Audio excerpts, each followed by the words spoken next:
All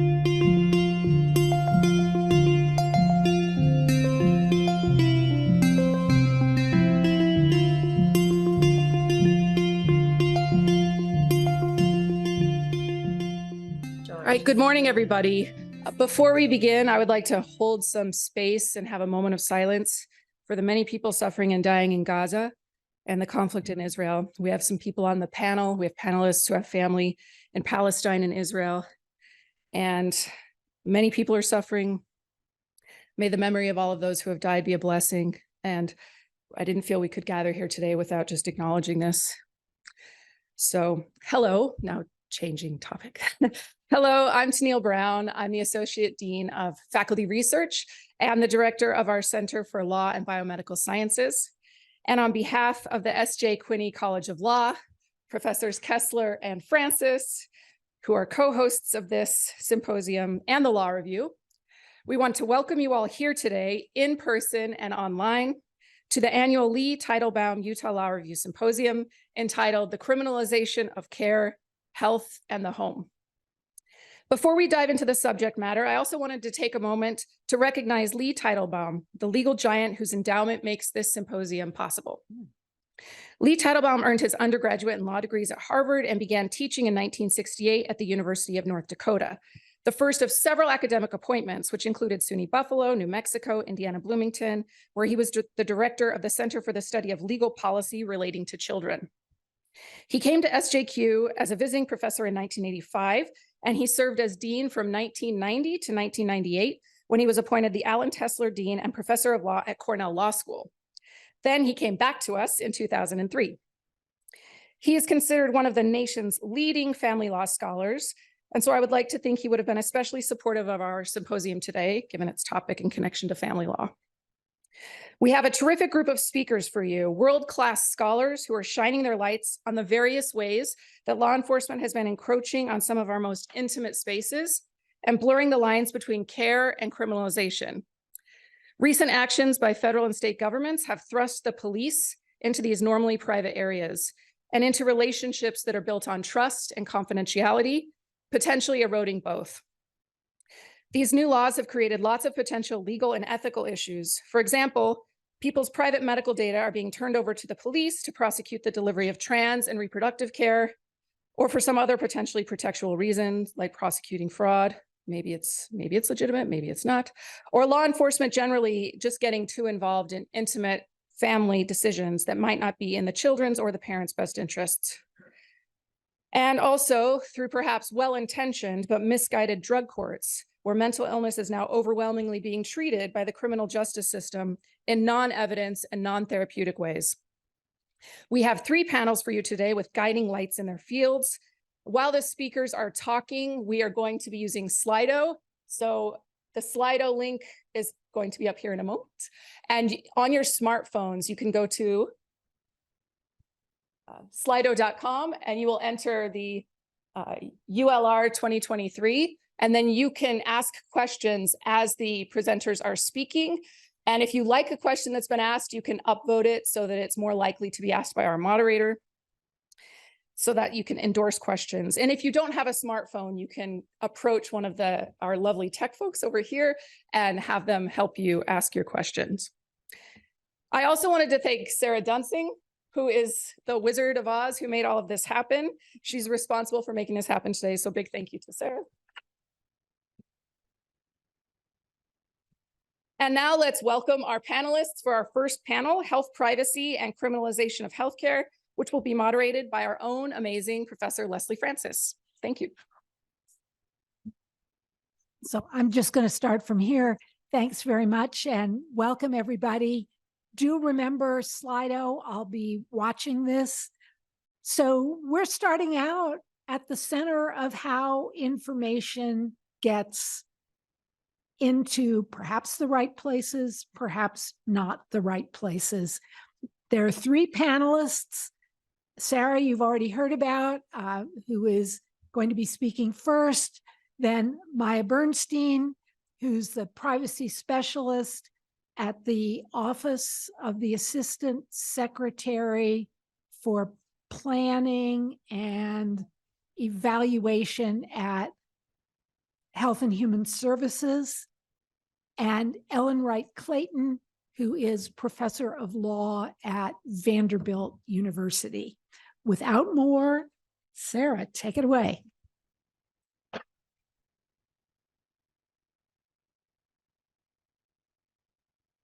this on? Okay. Hi, my name is Sarah Duensing. I'm a 3L here at the S.J. Quinney College of Law. I'm also your executive symposium editor for Utah Law Review this year. So I first just want to say thank you for coming to everybody here in person and online. We've worked really hard on this event for about a year now, and we're super excited to see it finally come to fruition. But now I'm going to switch gears and talk to you about a research project that I've been working on for the past year with Associate Dean Brown, who you just heard from, and Dr. Bob Wong from the College of Nursing as a part of a fellowship that I have with the Utah Center for Excellence in LC Research, which is an NIH-funded research program focusing on ethical, legal, and social issues relevant to genetic medicine and technology. So we're going to talk about first methodology that police have been using to solve crime in the last decade or so, called investigative genetic genealogy, which I'll be referring to as IGG. The most famous case that was used to solve IGG is probably the Golden State Killer. I bet a lot of you have heard of it. So there, Joseph DeAngelo committed a series of rapes and murders in California in the 70s and 80s, but those rapes and murders were unsolved until 2018 when police finally, through IGG, identified him and arrested him. He pled guilty to 13 counts of first-degree murder, 13 rape-related charges, and a deal that spared him the death penalty. More recently, IGG was used to apprehend Brian Kohberger, who brutally murdered 4 University of Idaho students last year. He was indicted by a grand jury, but pled not guilty, and he's currently in custody awaiting trial. So here's a more in-depth look at how IGG works. First, police find DNA, usually blood, semen, tissue, or bone, at the scene of a crime. But if there's no name in a pre-existing database, the DNA doesn't help identify anybody and it remains anonymous. So police will compare the DNA from the crime scene to CODIS, which is a national law enforcement database that has the DNA from people who've been arrested or convicted of violent crimes in the United States. But if there's no match, that's where IGG comes in. So meanwhile, the relative of the suspect takes like a consumer genetic test similar to 23andMe, Ancestry.com, the kind that will tell you where your ancestors are from. And they upload their results to a website called GEDmatch or a similar website. And those websites will connect you with people that share your DNA, so relatives that you didn't know that you had. Police will upload a similar profile of the suspect's DNA to GEDmatch. And if a match comes back showing there's someone with more than 1% DNA in common, it indicates that they're probably third cousins or closer. And police will use that information to identify common ancestors, develop a family tree, and narrow their suspect pool until they get close enough and they think they've got their guy, when they can use a Fourth Amendment loophole to obtain discarded DNA. For example, a bit of spit off a coffee cup in the suspect's trash that's been out to the curb to pick up, because when they take that DNA out of the trash, it's free game and they don't need a warrant to search it. And if a match comes back and they confirm that they do in fact have the right person, they have probable cause to arrest the suspect. IGG is likely so effective because as consumer genetics has exploded, these websites like GEDmatch are creating what privacy experts are calling a de facto national DNA database for law enforcement. After the Golden State Killer was arrested, privacy scholars and legal experts raised alarm bells, calling IGG creepy and dystopian. But ordinary people might not share those concerns. There have only been a few studies to date, but they show that people generally support the use of consumer genetic databases in IGG for violent crimes like murder and sexual assault, but support tends to drop when nonviolent crimes are involved, like theft or drug crimes. However, recently we've learned of a few cases where police are turning to a more private source of DNA to find distant relatives of unidentified suspects in public health and clinical genetic databases.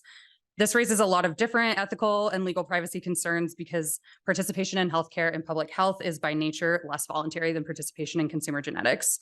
So building on the studies that I just mentioned about public attitudes towards IGG and consumer genetics, we did our research to find out whether public attitudes differ when the genetic database changes from the consumer to the clinical. So the public health example we focused on in our research are newborn screening programs. Whether you know it or not, if you were born in the United States in the past 60 years or so, you most likely gave your DNA to the government through a newborn screening program. They are state-run, but they exist in all 50 states, and they all essentially operate the same way. So when a baby's born, within 24 to 48 hours of the birth, a healthcare professional will take a sample of blood by pricking the baby's heel, and they'll put the blood on a screening card, like you can see in the photo. Those cards are then sent to a lab and screened for a variety of genetic health conditions.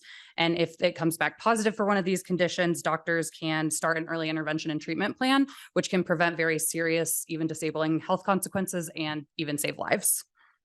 But after screening is complete, most states will retain the blood spots in a state-run public health database for secondary purposes like quality assurance and research. And this is concerning because screening in most states is automatic, meaning that you are automatically opted in. Your parents don't have to consent to have you screened. And research shows that a lot of parents don't even know that this is happening at all, let alone that the DNA will be retained. Most states, Utah included, do allow people to opt out for religious reasons, but that requires them to know when and how screening happens and know that they need to object before it happens. And the NIH data shows that most states have a 99.9% or higher participation rate, and that creates very serious doubt as to whether opting out is truly a legitimate option. So we don't know how often police are accessing these databases, but we do know that it's happened in at least a couple states because it's made the news. Most recently in New Jersey, police were investigating a 1996 sexual assault that had gone cold. They genetically narrowed the pool of suspects somewhat, but they still didn't have it narrowed down enough to get probable cause for a warrant to get DNA from the suspects directly. So they issued a subpoena to the public health department for the residual blood spot of a now 9-year-old child that they believed was related to one of the suspects. It's significant that they issued a subpoena to the health department when they couldn't get a warrant because the bar to get a warrant is much higher. Subpoenas are issued to compel action like the production of a residual blood spot, and they can be issued to a third party that is not implicated in the investigation or lawsuit, like the public health department. Police just need to say that why the subpoena is reasonable, which is a much lower bar than what's required to get a warrant. A warrant, on the other hand, authorizes police to take action, such as arresting someone or taking a sample of their DNA directly from them. And police must get judicial approval before acting on a warrant. And that requires them to support the warrant with evidence showing they have probable cause to take the action. So the New Jersey Health Department did turn over the residual blood spot. And after comparing it to the DNA from the crime scene, police learned that it belonged to the biological child of the man who had committed the sexual assault in 1996. That analysis was enough to give police probable cause to arrest him. And we only know that this happened because public defenders in New Jersey that were representing him filed a public information request to the public health department to find out how common this was and how often police were essentially circumventing the Fourth Amendment's warrant requirement. So just back to this slide real quick. The red arrows show the critical places where public health databases and consumer databases are different. The Fourth Amendment's prohibition on unreasonable searches has to do with a person's reasonable expectation of privacy over the thing being searched. If you do have a reasonable expectation of privacy over it and police search it without a warrant, the search is unreasonable and likely unconstitutional. The expectation over privacy in consumer DNA and consumer databases is likely lower because you have to take affirmative and voluntary steps to put your DNA out there. You have to purchase the test, take it, and then upload your results. And after the backlash following the Golden State Killer's arrest, GEDmatch added an additional layer where you now have to click a box that says, I opt in to sharing my DNA with law enforcement. So there's an additional protection there. And contrast that with residual blood spots from newborn screening programs. Participation is usually legally required, but informed consent is not. You're automatically opted in when you're born, and research shows that a lot of parents aren't aware that this is happening, let alone that the DNA is being retained. Consequently, people probably have a much more reasonable expectation of privacy over their DNA in newborn screening programs, especially when it's being used for non-health purposes. But as I mentioned, ordinary people weren't really concerned like privacy scholars were following the arrest of the Golden State Killer. And in 2020, about 83% of the over 1.1 million GEDmatch users had opted in to share their DNA profiles with law enforcement, which indicates that people are pretty okay with this. And that brings me to our study, which we did to find out if that public support changes when the DNA was originally obtained for clinical care or public health purposes. So to find out, we recruited a representative sample of the US population and asked them about it through an online survey. Participants were randomly sorted into 5 groups. Each group read a hypothetical case where the police accessed clinical or public health genetic data without a warrant or consent, and then we asked them how they felt about it. So the first 4 hypothetical cases were based on the newborn screening program case in New Jersey. And the 4 variations we did were varied by crime and whether or not a conviction was obtained. So we had a theft with a conviction, a sexual assault with a conviction, a sexual assault without a conviction, and a murder with a conviction. And we varied these this way just to test whether the severity of the crime mattered or whether or not a conviction mattered to people.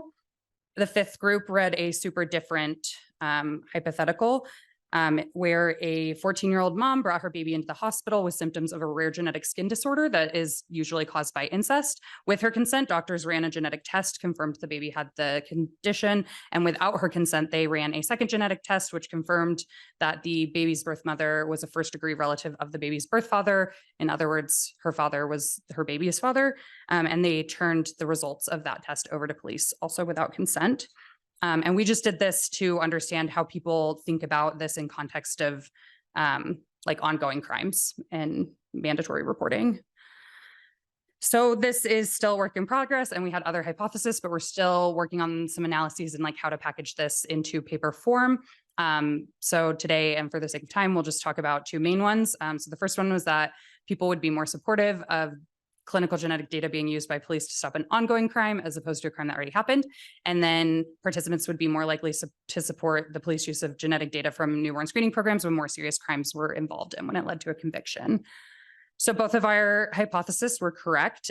Participants were generally more comfortable with the incest case, as you can see in blue.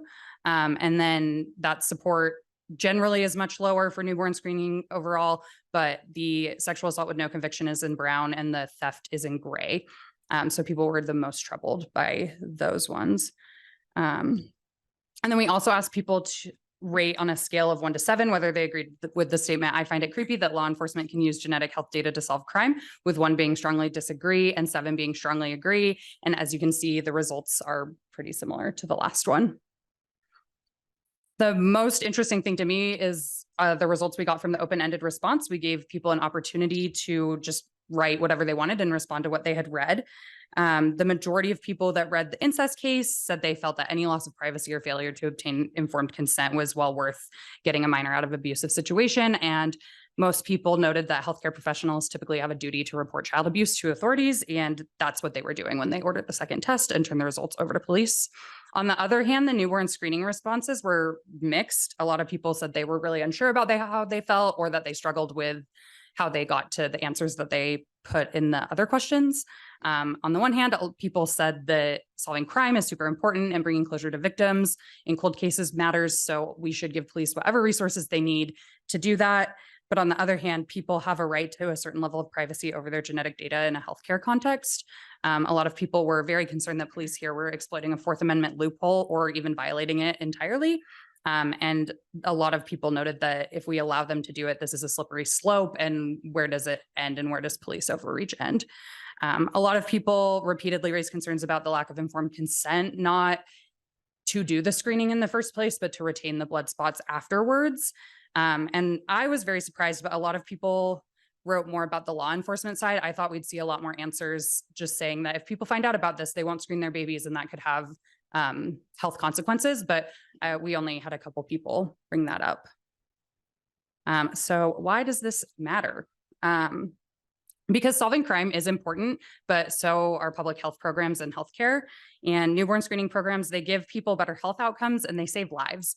But like many other public health programs, they're only effective if people participate. And the more cases like the one from New Jersey make the news, the more parents might choose to opt their children out of screening if they discover their DNA might be retained afterwards. And if that happens, a genetic disorder could go undetected, and that could have very serious but very preventable consequences for that child that wasn't screened but otherwise might have been if their parents felt that their genetic privacy was adequately protected. And on a deeper level, studies show that public trust in U.S. institutions is currently at an all-time low, and that includes healthcare and law enforcement. And we need people to trust in our institutions to have a well-functioning society. In order to preserve trust in both, policymakers must address when and how law enforcement can access residual blood spots and genetic data from other clinical sources. And they should also ensure on the public health administration side that there's adequate informed consent when running these programs. Maybe we opt babies in for screening automatically, but we require informed consent to retain their residual blood spots afterwards. People have a right to know how their health data is being used, especially when it's being used for non-healthcare purposes. If information and consent are really the key here. That's it. Thank you.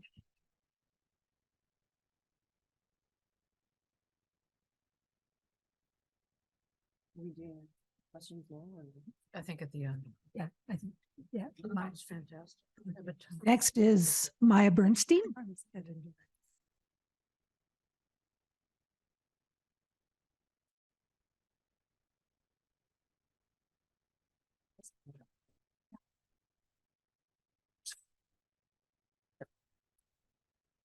Well, that's me. Oh, you're the PDF. Okay. No, that's fine.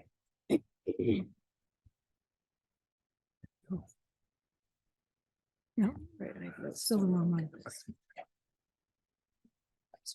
a reminder, the slide was loaded ULR 2023. Mike, that's Mike. Let me go switch. And I already have a couple of questions and comments, so. whatever. It's ready, you don't say. It's showing. Yeah, this. well, we can do that later. Thing.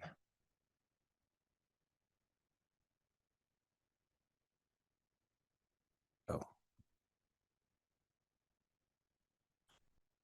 Perfect. Okay, as long as I don't hit anything on the keyboard with my hands. Good morning. Can you guys hear me? More.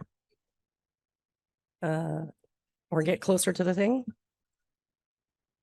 Okay, I'll speak up some. Okay. No one's accused me of being shy ever. Good morning. I'm Maya Bernstein, and I just want to thank the law school and the law review. I'm delighted to be here. And I'm particularly glad to be reunited with Leslie, my longtime colleague. I'll mention how we know each other in a minute. I'm going to talk about a recent notice of proposed rulemaking that the Department of Health and Human Services issued, and let you know what that thing did. This is the thing that I need, right? Nope, not that button. I push on the keyboard. Yeah, but that's where I want to put my notes. Okay. Let's do it this way. I can do that. Okay. I'm here from the government. I have to make a disclaimer. I'm actually here today on annual leave. So I'm speaking to you from my own experience, my own expertise, and my views do not necessarily represent those of the US government, the Secretary of HHS, the President of the United States, or my department. I also want to make clear, as Leslie introduced me, I do not work for the Office for Civil Rights. That's the office that has oversight and enforces the HIPAA privacy and other rules. I work in the Office of the Assistant Secretary for Planning and Evaluation, that you can think of as a piece of the Office of the Secretary that's like the think tank for policy for the Secretary, sort of high profile, policy problems or data. We provide that to the Secretary so that he can make good policy decisions. I'm going to do a little level setting. I do know that there are experts on HIPAA in the room. I apologize to you, but not everybody might be. And so I just want to do a little level setting that will make sure everybody's kind of on the same page when you talk about what the rulemaking did to change the current rule. HIPAA applies, we're going to talk about the scope. HIPAA applies to covered entities. A covered entity is a healthcare provider, a plan that is an insurance company, or healthcare clearinghouse. I'll talk about that in a sec. That is engaging in the electronic transactions that are also regulated by the law. So you may remember that HIPAA actually stands for Health Insurance Portability and Accountability Act. Please always spell it with one P and two A's, or else it's a tell. And the main part of the law was to allow you to, the reason it gets its name was to allow you to bring your health insurance from one job to another if you were to move jobs, and therefore to keep the economy moving by that, not to block things up in the economy, as I was reminded this morning in a conversation. But the second important part of the law was what we call administrative simplification. That is, applying standardized transactions to the electronic movement of data that supports the healthcare enterprise. So mostly we're talking about insurance claims or questions about whether somebody has eligibility for insurance, that sort of thing.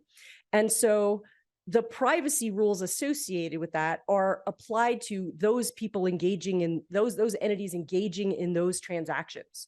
So for example, if you have a psychotherapist that just takes cash, that's pretty common, and does not submit claims to insurance, that person is not covered by HIPAA. And most people don't know that, or many people don't know that. You have to be engaging in these electronic transactions.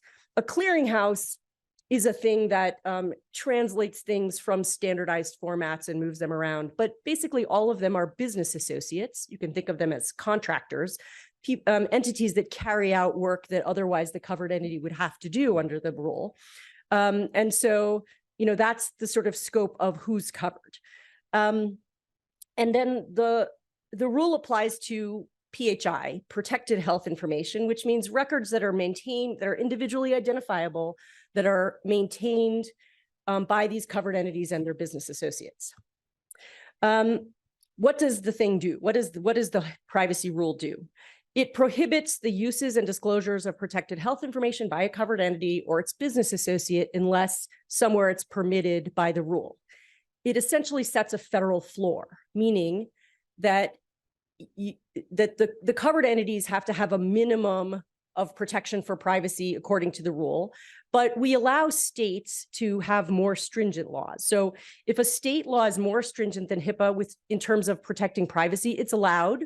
And that means that among the states, you can have differences of what's going on. It leads in some cases to, very detailed and complex analyses about whether a state law exists on the same topic that's covered by the rule and whether it really is more stringent or not, that sort of thing. And that can be a little bit complicated. There are civil and criminal penalties, but there is no private right of action in HIPAA. You have to kind of make a complaint and wait for the department to investigate it and decide how we're going to go about, punishing the entity or coming to some agreement with the entity about how they should behave in the future, rather than being able to sue yourself. Here I've written what the basic patient rights are. There are a few of these that are going to be important to the discussion today, I think. These are similar to other privacy laws, but except for the fact that there's no private right of action. So I can pick out a couple. There is a right, for example, to request restrictions on uses and disclosures, but there's no obligation on the part of the healthcare provider to accept the restrictions that you ask for. So some of the rules are, very workable, and some of them work less well than others. So like you can make a complaint to the Department of Health and Human Services, but you can't sue yourself, that sort of thing. It's important to know that HIPAA does not require any disclosure of PHI, except in two cases. One is to the individual, the subject themselves, when they ask for it. And the second is to us, to the secretary, to do oversight and to do, ensure compliance and so forth. But every other disclosure is permissive. And when we say that, we mean that a specific permission is required. It's also discretionary. That is, the fact that HIPAA permits the disclosure does not require the disclosure. The covered entity is allowed to disclose, but is not required. And I think that has caused a lot of trouble in the current environment as well. There's a feeling out there that because HIPAA says you can do that, it means you must make that disclosure, for example, to law enforcement. HIPAA does not say you must do it. Some other law out there might say you must do it, but HIPAA is not the cause of that requirement.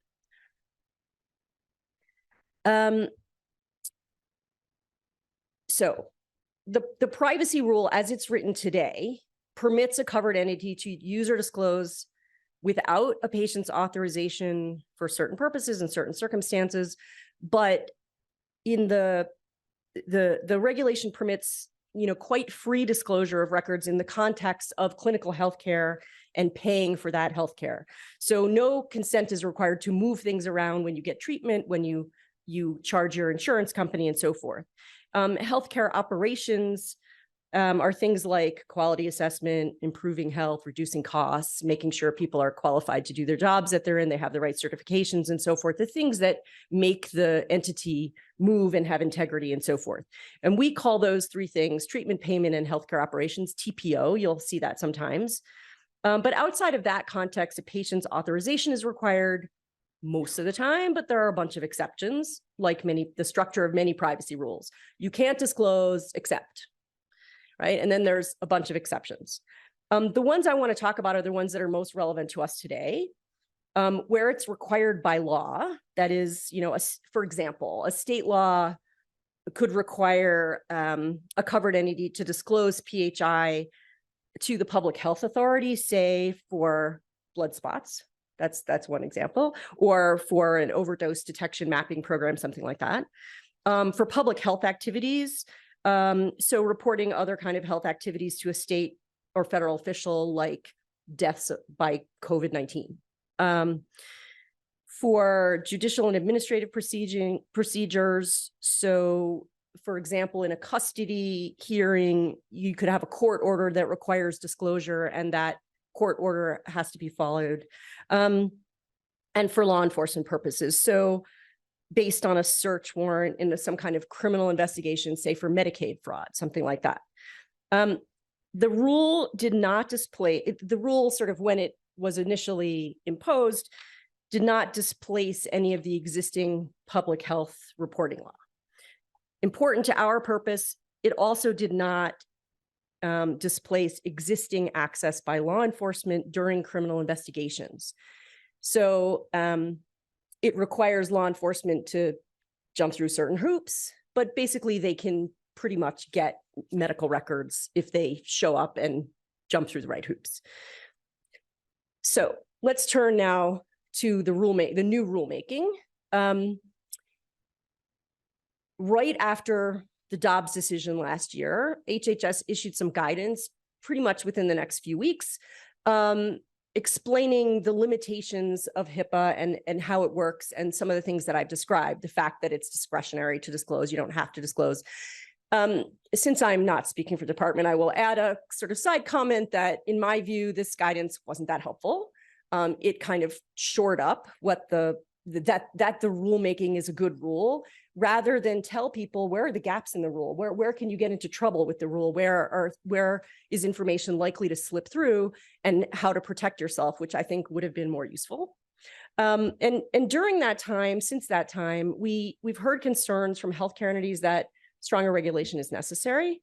The Office for Civil Rights, that office, as I mentioned, that was even though it's does traditional civil rights, race, sex, ethnicity, and so forth, discrimination. On the other side of the house, that's where when we created the HIPAA privacy rules, where we put enforcement in the other side of that house, there's a health information privacy group. And so they went around and did a bunch of listening sessions with a variety of stakeholders, providers nationwide, the various major medical associations, the Hospital Association, AMA, the AFP is the family physicians, ACOG is the College of Obstetrics and Gynecology, AAP is the pediatricians, and they also spoke to abortion providers.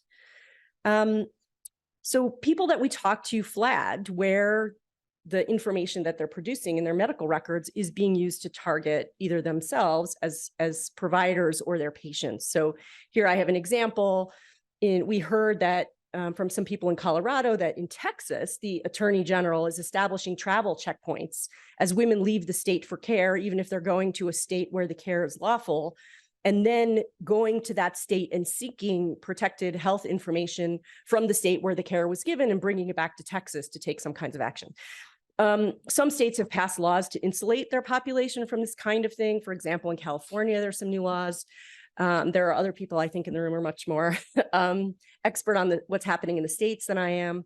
But there are concerns that without federal intervention, the targeting of medical records is going to be continuing, and that you can't really get support from like the state board or other kinds of places where you might go as a provider to get protection for your, professional activities. So what did we do? So we released this rulemaking on April 12th. It was published in the Federal Register on the 17th, a few days later. There was a 2-month public comment period, and we received over 25,900 comments. That's a lot of comments. Some of them are duplicate, but not that many. So that's a big undertaking for the department to have to sort through those before, figuring out what to do with the final rule, figuring out what those say, and coming to some conclusions about where we're going to go next. Let me talk about the key proposals that were in that proposed rulemaking. What the thing does is it prohibits, it sort of protects a new class of information as especially sensitive, sort of the way that we did with psychotherapy notes. So it prohibits a regulated entity, that is a covered entity or the business associate, from using or disclosing protected health information for a criminal, civil, or administrative investigation into or a proceeding against any person for seeking, obtaining, providing, or facilitating reproductive health care. I want to note that the inclusion of the words providing and facilitating reproductive health care means that the rule would, if finalized in this form, protect categories of people who are not patients for the first time. So it would protect medical providers. Right now, HIPAA just protects patients. Doesn't protect the privacy of medical providers, but it would under this language. But it would also protect the Uber driver who takes you to your appointment. It protects your sister who might pick up your prescription for you at a pharmacy, that sort of thing. Let me talk about what those certain circumstances are.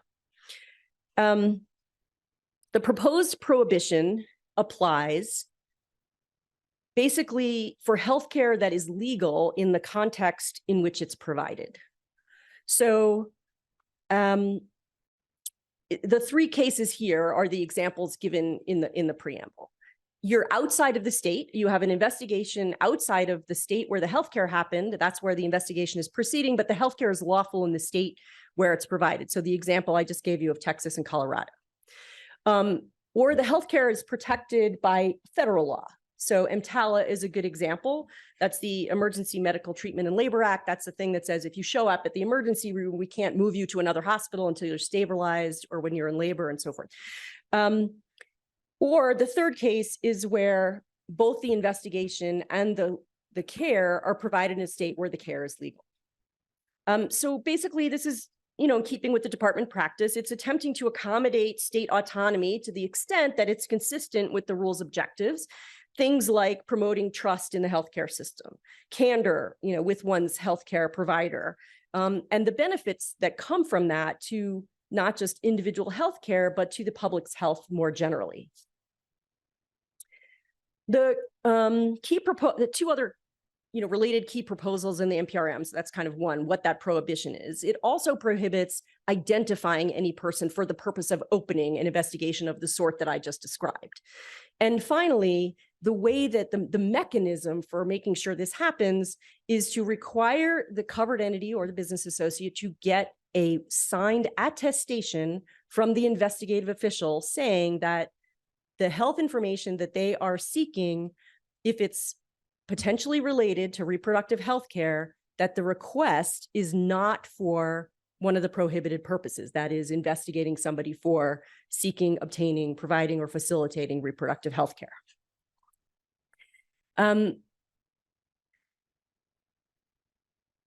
So I want to make clear that that means that law enforcement can still get the information. It just that they can't use it, or they have to sign an attestation that they will not use it, is more accurate, for, primarily for a purpose that is targeting the individual or the patient, anyone who is seeking, obtaining, providing, or facilitating reproductive health care. So you can still use it to defend yourself in a suit if you're a medical provider. And we can still use it to go after Medicare fraud. I mean, I can tell you that the Department of HHS cares a lot about Medicare fraud. It's billions of dollars, that are not going to the place it's supposed to go. We don't want people providing care without a license. There are other kinds of things that we need law enforcement to do that are not this, and they can still get the records for those purposes. That's the intention of the rule. And then finally, with respect to the notice of proposed rulemaking, the proposed attestation happens when both of the following conditions are met. One, it's potentially related to reproductive health care. That's some squishy language that causes some trouble that we've heard about, because reproductive health care is the term that's defined in the law. So what's potentially related to reproductive health care?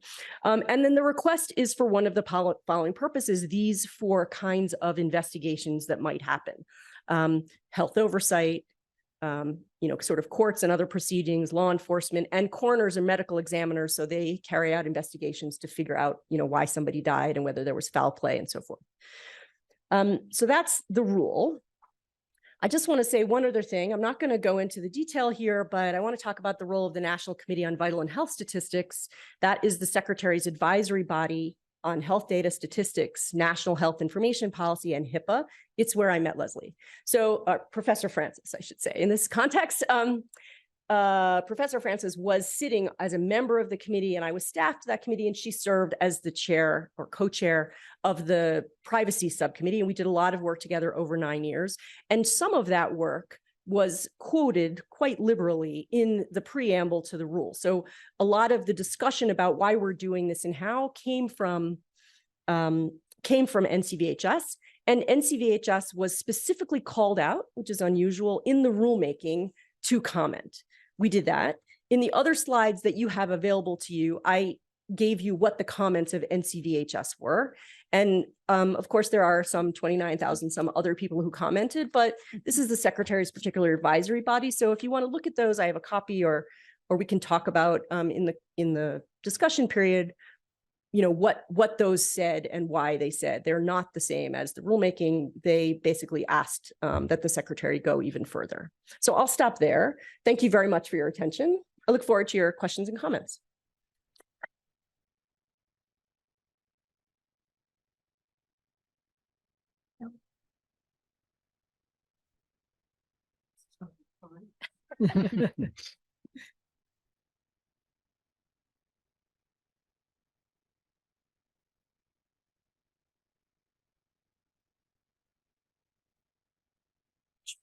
Okay.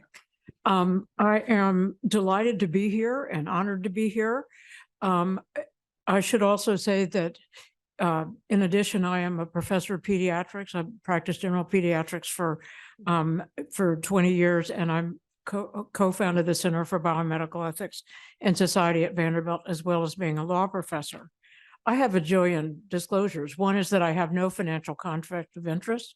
I was a plaintiff in the case that sought to overturn Tennessee's constitutional amendment that forbids any protection of abortion. I'm a founding member of the National Academy's Committee on Reproductive Health, Equity, and Society. I have been writing about reproductive health and newborn screening for about 40 years, and I currently am teaching reproductive justice at the Vanderbilt Law School. I want to start by talking about, and I want to say at the beginning that I'm actually going to say that I don't think the NPRM goes far enough.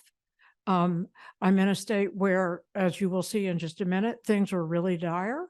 And so, and I think that abortion providers are still at risk. One point that I would make is that people who conscientiously refuse to provide abortion are free of many consequences for what they do. They may not be subject to malpractice. This has been going on for decades here in this country, and it's a real issue. On the other hand, in Tennessee, abortion can be provided only if the abortion was necessary to prevent the death of the pregnant woman or to prevent serious risk of substantial and irreversible impairment of a major bodily function of the pregnant woman in reasonable medical judgment. And if you get that wrong, the penalty is 3 to 15 years in prison and up to $10,000 in penalties. So it's not nothing. So I'm going to give you a hypothetical case to talk about. I could give you a lot, but this is the one I'm going to use. You have a pregnant patient who has 45% of left ventricular impairment. That means heart failure. This is the border between class 2 and class 3 risk categories for pregnant women, and it carries up to a 27% risk of maternal cardiac event. So some of them do badly, most of them don't. Okay, so that's the scenario. And she wants to terminate the pregnancy. Doesn't sort of matter why she wants to, but it may be that she's afraid for her health. Maybe she didn't want to be pregnant in the first instance. And so my question for you is, does this meet Tennessee's medical exception requirement? Now, I want to say here, I realize that Utah has a law. It's currently enjoined. It looks fairly similar to what we have in Tennessee. I'm talking about Tennessee because that's where we live and that's where I'm involved. But this applies to about 14 other states around the country and applies to about a third of pregnant women in this country. So how do prosecutors get information about abortions? Our new law requires that the number of abortions be reported to the governor and legislators every year. That it doesn't specify who got the abortion. It just says that they have to be done. Oh, another point that I want to make here is that Tennessee, like most laws, does not criminalize the decision by the pregnant woman. What it mostly applies to is healthcare providers.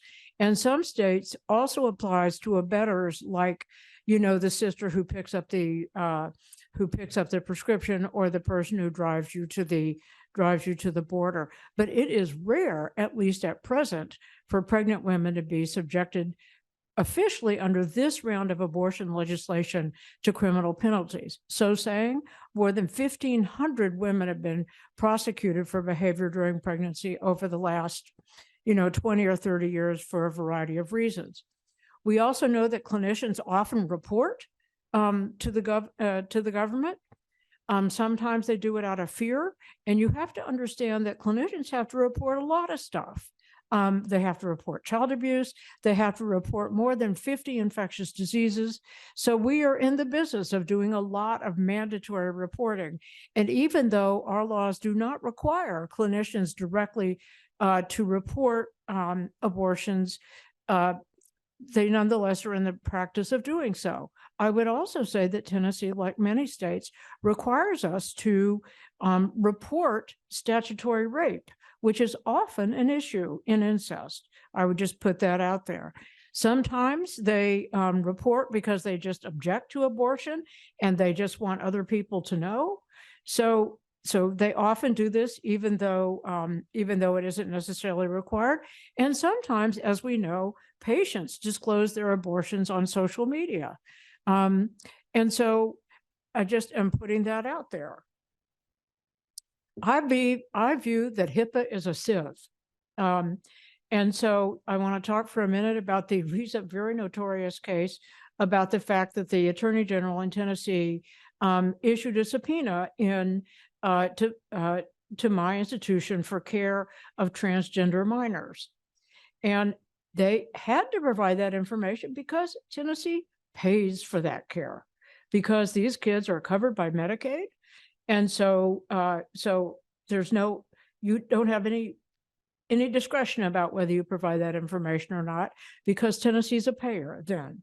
And so our Attorney General was quoted in the Tennessean saying that, which is our main paper, that this was just a run-of-the-mill fraud investigation. So I'm just putting that out there, and you can look at that as you will. Also, you've already heard about the public purpose exemptions, so I'm not going to talk about them. So I'm not. I want to say something about the civil rights guidance that was issued shortly after Dobbs was handed down. They made clear that states, if states require reporting, then it's required, but only if it's information required by statute.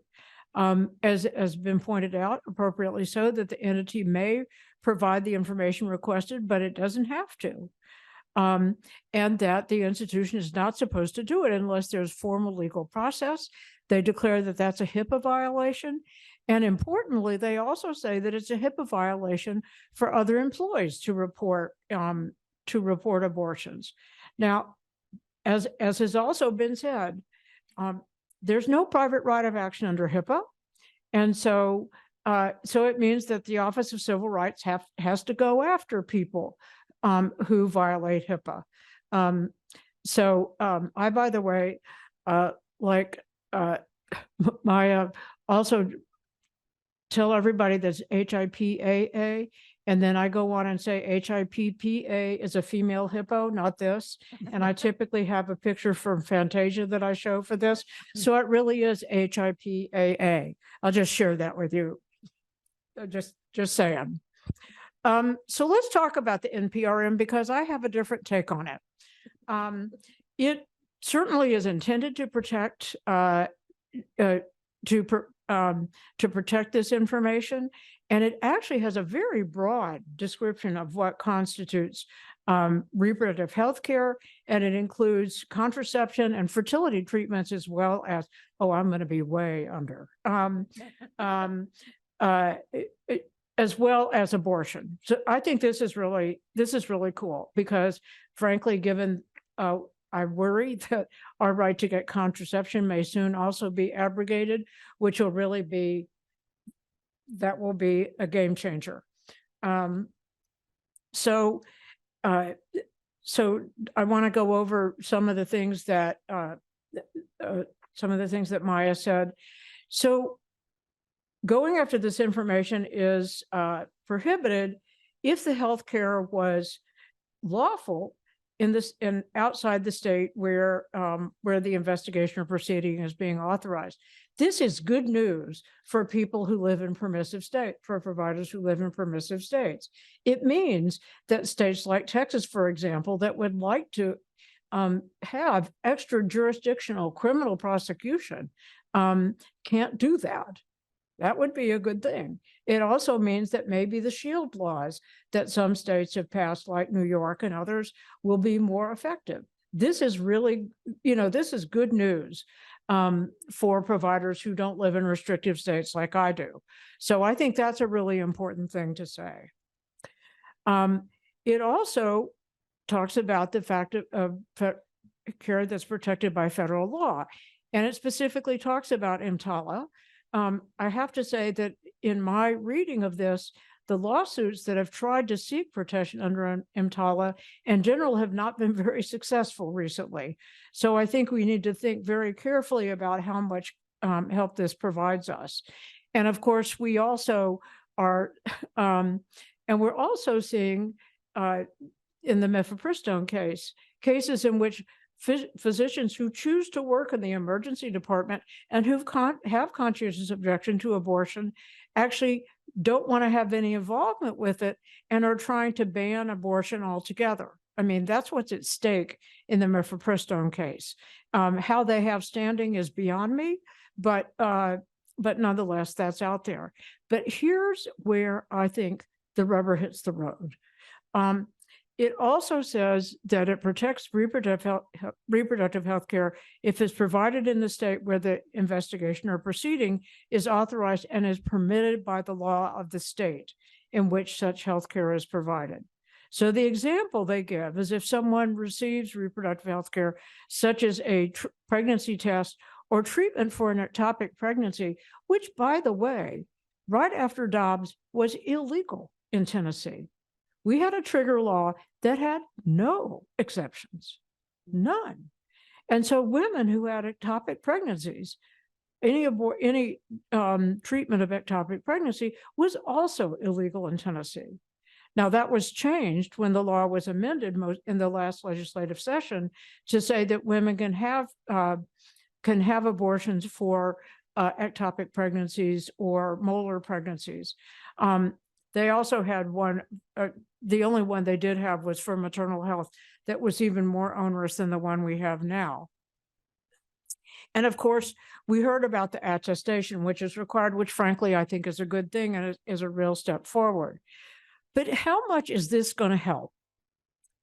One of the things is, I think we still don't know how much disclosure is going to be made to law enforcement.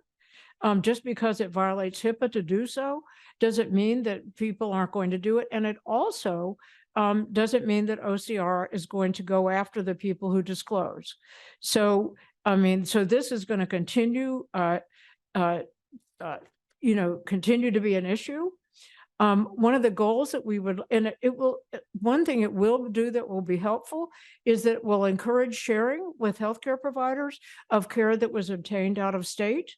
This is really good news because there was a lot of concern that saying that someone who went from Tennessee to say Illinois, which is where a lot of our patients go, don't even want it in their electronic medical record.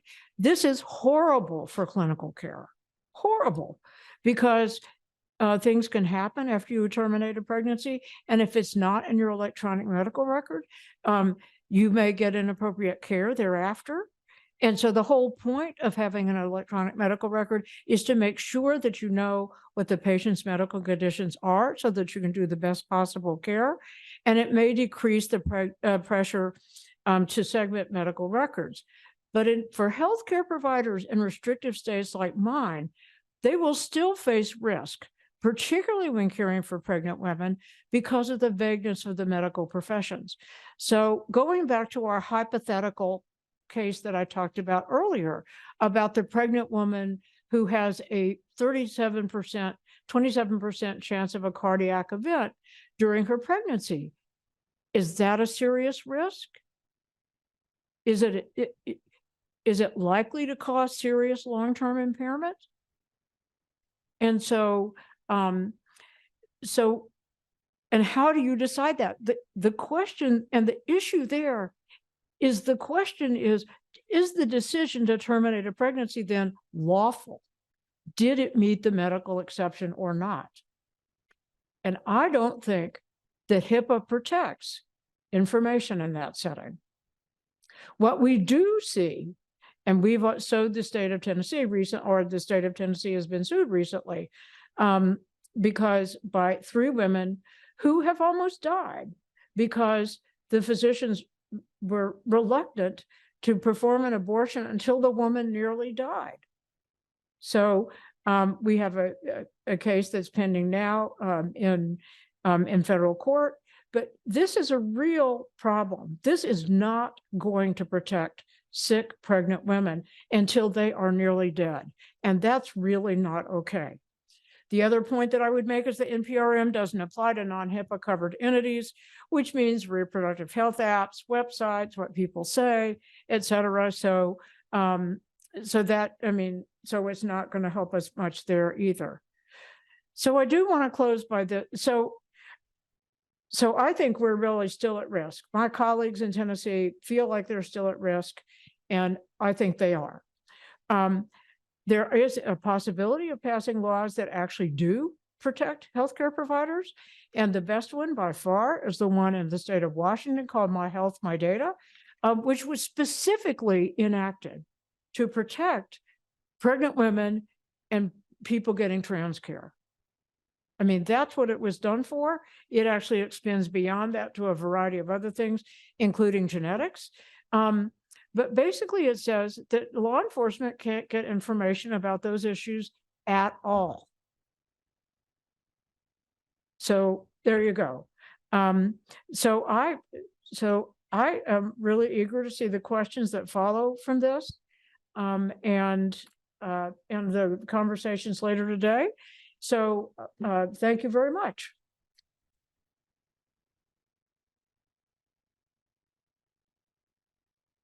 Thank you to all of our speakers. I think, how much longer do we have for Q&A?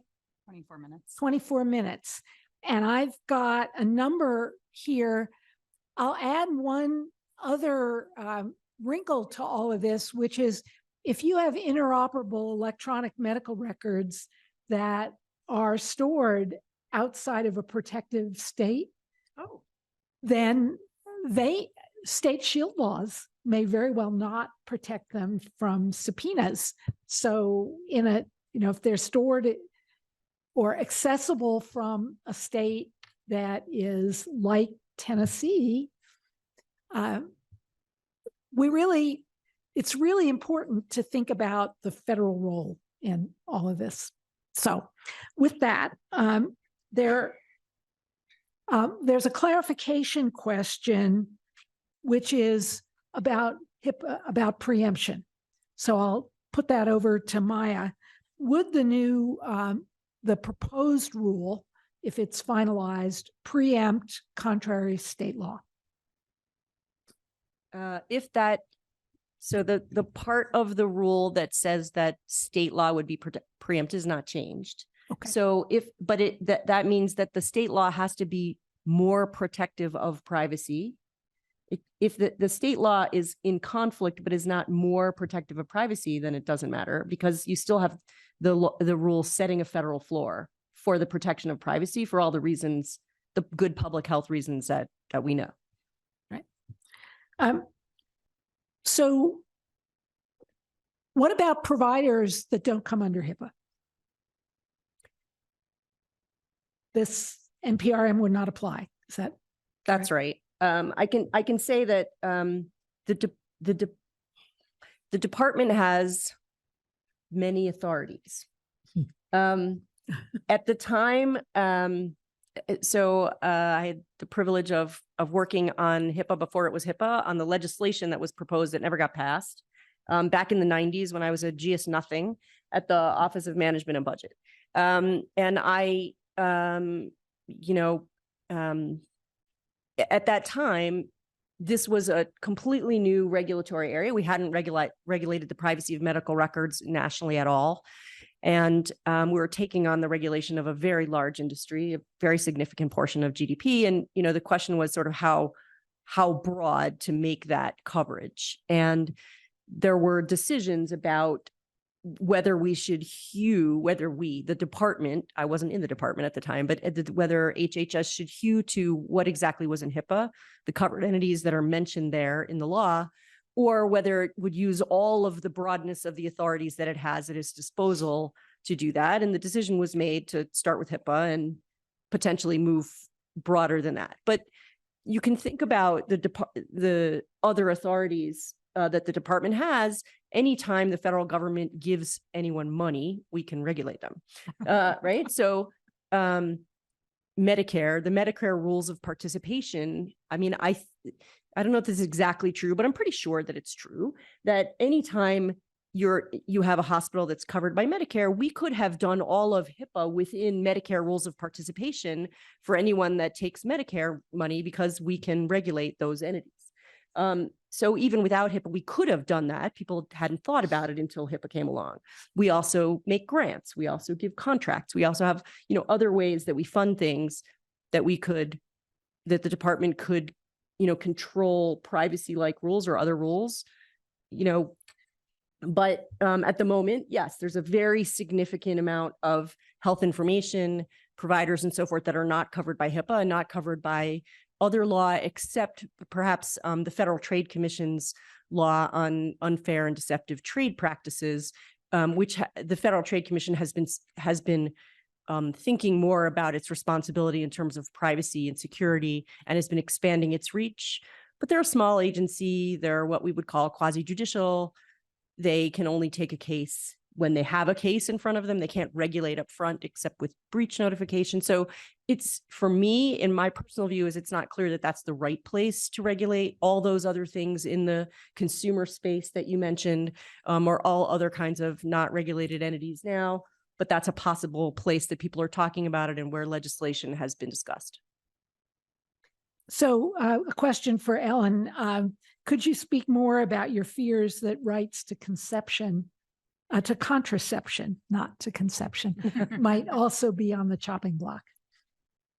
Well, I think Justice Thomas opened the door in Dobbs. I mean, he basically said that the right to privacy, which, which I think in his view are things that are sort of not enumerated in the Constitution, are up for grabs. And certainly he, in Dobbs, made clear that that could potentially apply to contraception, could apply to same-sex marriage, could apply to a number of other things. I think given his, I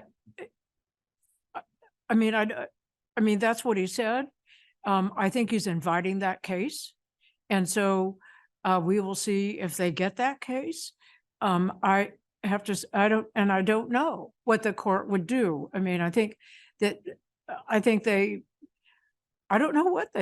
actually don't know what they think about what the backlash to Dobbs has been. And so I don't know, but if they were to say that there's no right of access to contraception, Dobbs is already transforming society. Yeah. Already transforming society. And that would just go miles further. So this is a question for Sarah and Tennille's study. What do you think are the implications, or is your data in any way revealing about other surveillance technologies used by police, like facial recognition technology, outside of the scope of genetic information?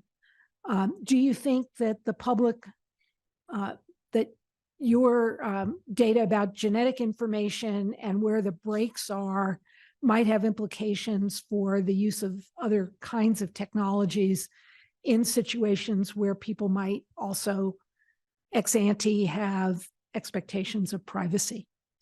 I'm sure it does, but I think kind of like the consumer data, I think a lot of people will not care as much. We got a lot of responses where people were just like, well, don't commit crimes and you'll be fine. So I think that legal and privacy experts probably care about this a lot more, but I think people maybe understand like what facial recognition technology means more than they would understand what like a public health genetic database is, and how their DNA gets in one. So I wonder if that would make people less comfortable with the facial recognition technology, but I don't know.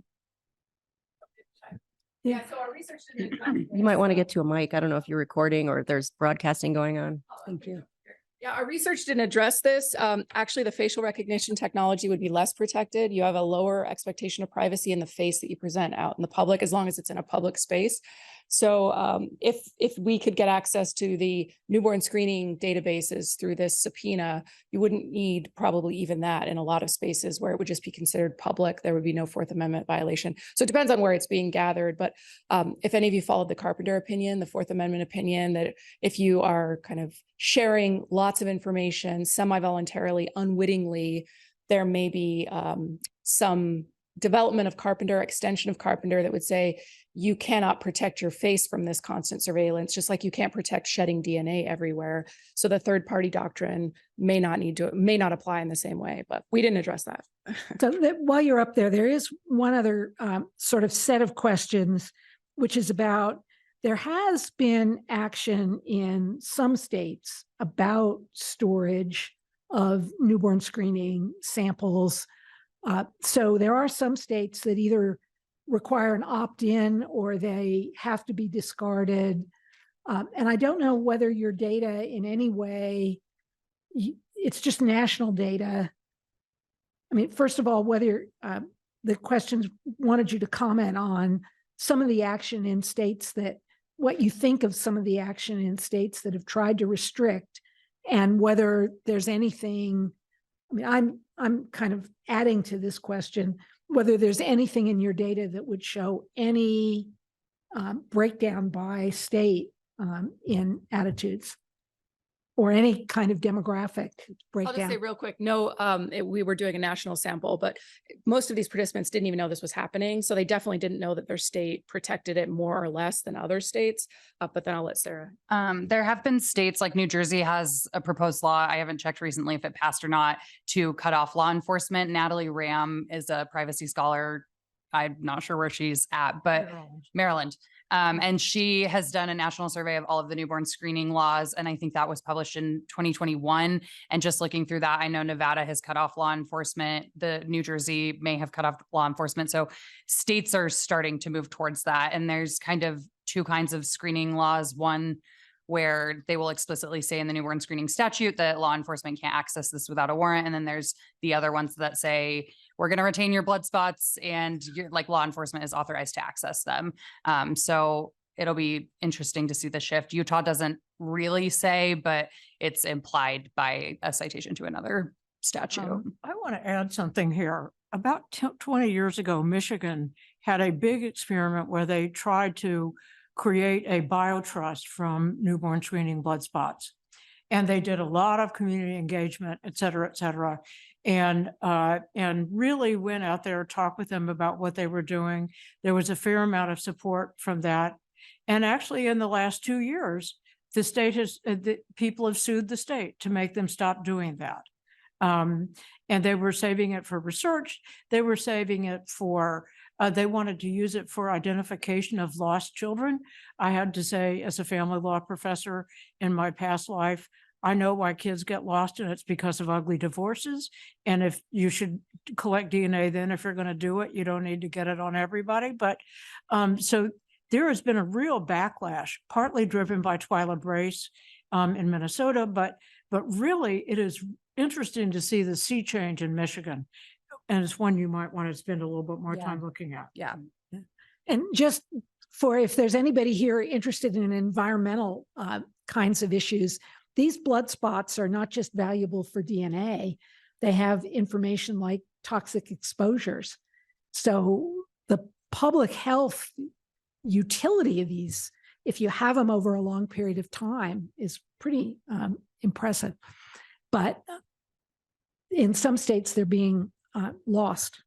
So there are several questions about I'm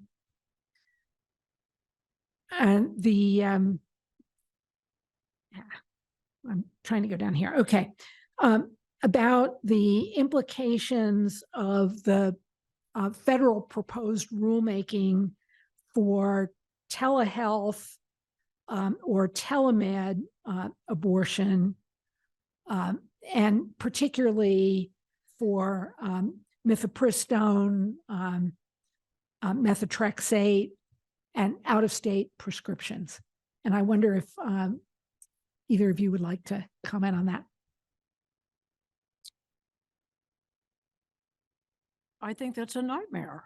I mean, we do. You don't have. I have a license to practice in Tennessee and nowhere else, and so I would be loath to do this outside my state. On the other hand, it is really clear that the majority of abortions these days are done with mifepristone or other medications, and that a lot of them are being done by telehealth out of state. And so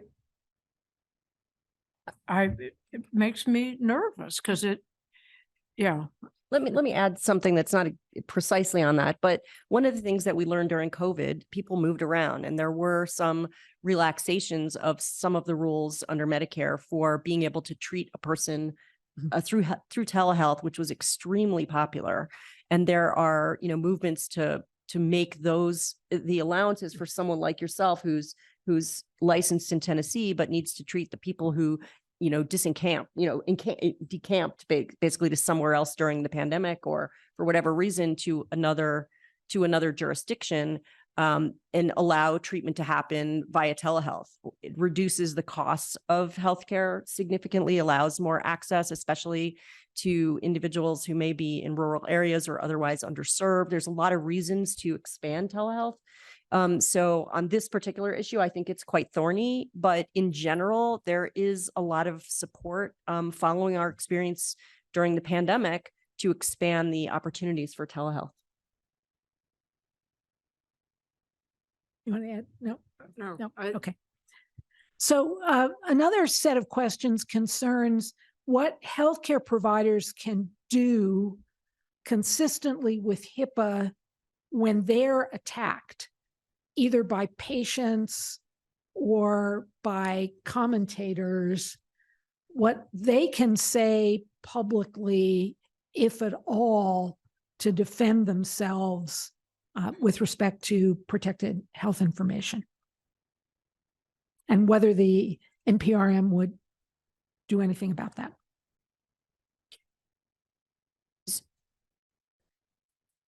I think for a moment. So the NPRM is only designed to protect someone who is seeking, obtaining, providing, or facilitating reproductive health care, and for which the records sought by an investigator of the 4 types of investigators would be related to, so the records themselves are potentially related to reproductive health care. If you need to defend yourself against a medical malpractice suit, you can use the records for that. That's not implicated by this rule, because you're not investigating, you're not doing the investigation, right? As part of a court proceeding, right? They can be used. You're not the person who's carrying out that investigation. The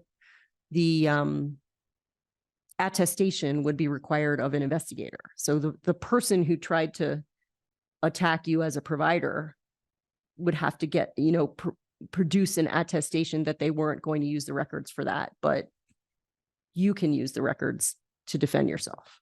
I think that's right. That's what's intended. Yeah. And so the other thing to say is that you can certainly do that against a lawsuit, but increasingly where we're getting attacked is in social media or other places like that. And what I teach the medical students is that their obligation of confidentiality means that their default position is that they are the black hole. Information comes in and nothing comes out. And so really I think you are really limited in what you say. And boy, well, I'll tell a story later today that it's tough. That's all I got to say. So, But you're the black hole. You can't talk about it. But it's, I think, not different than in a current medical malpractice case when you're being attacked, whether it has to do with reproductive health or not.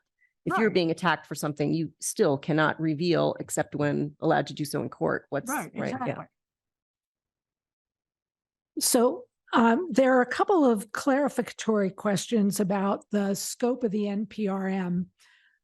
One comes from me, actually. The definition of reproductive health care. Clearly, you mentioned contraceptives and I knew this question was coming. yeah, well, I'm yeah. going to tell you. I'm interested in gender affirming care and whether that's considered reproductive health care. Right. So the term gender affirming care does not appear in the preamble or the NPRM. However, in discussing what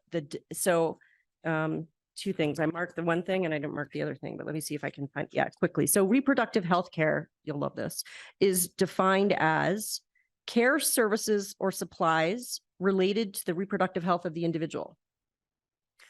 Kind of tautological. That's the actual text of the proposed rule.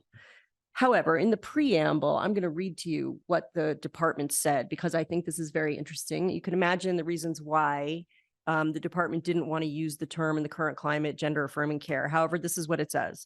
In keeping with the department's intention for reproductive health care to be interpreted broadly and inclusive of all types of health care related to an individual's reproductive system, the department would interpret reproductive health care to include, but not be limited to, contraception, including emergency contraception, pregnancy-related healthcare, fertility or infertility-related healthcare, and other types of care, services, or supplies used for the diagnosis and treatment of conditions related to the reproductive system. It goes on. Other types of care. What does it mean? Other types of care, services, or supplies used for the diagnosis and treatment of conditions related to the reproductive system includes healthcare related to reproductive organs, regardless of whether the healthcare is related to an individual's pregnancy or whether the individual is of reproductive age.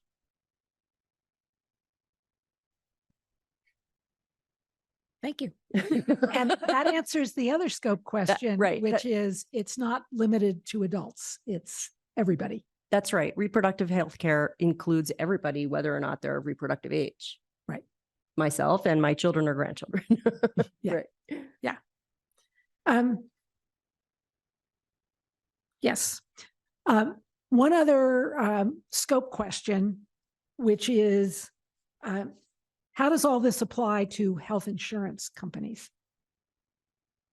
they're covered entities, right? So Yeah. if someone were to come to, just like coming to a provider, if somebody were to come to a health plan and ask for information about, ICD codes for diagnosis or treatment, or provide, any of those codes, or any of the information about payment, funding, whatever it is that the plan has. And often plans have attachments, actual medical records to justify the cost.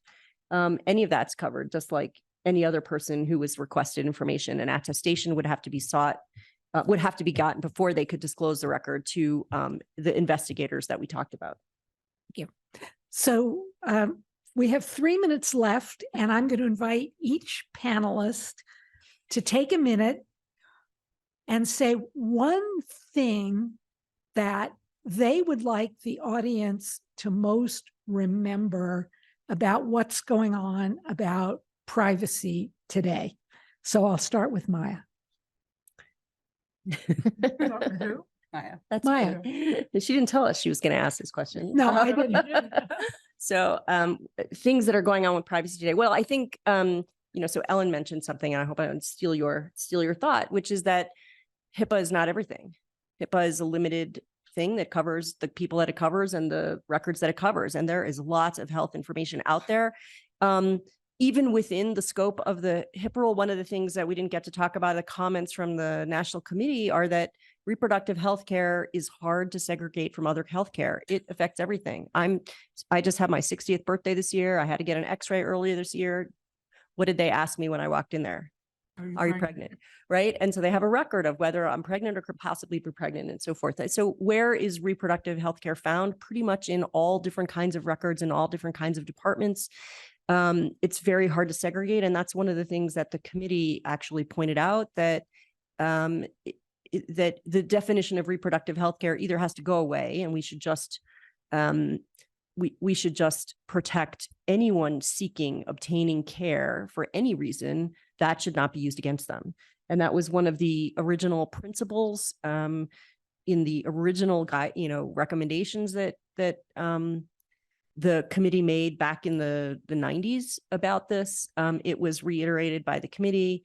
But there's also, outside of HIPAA, so many other things that are healthcare that could be used to make inferences about people by law enforcement. And that, I think, is very troubling. Ellen.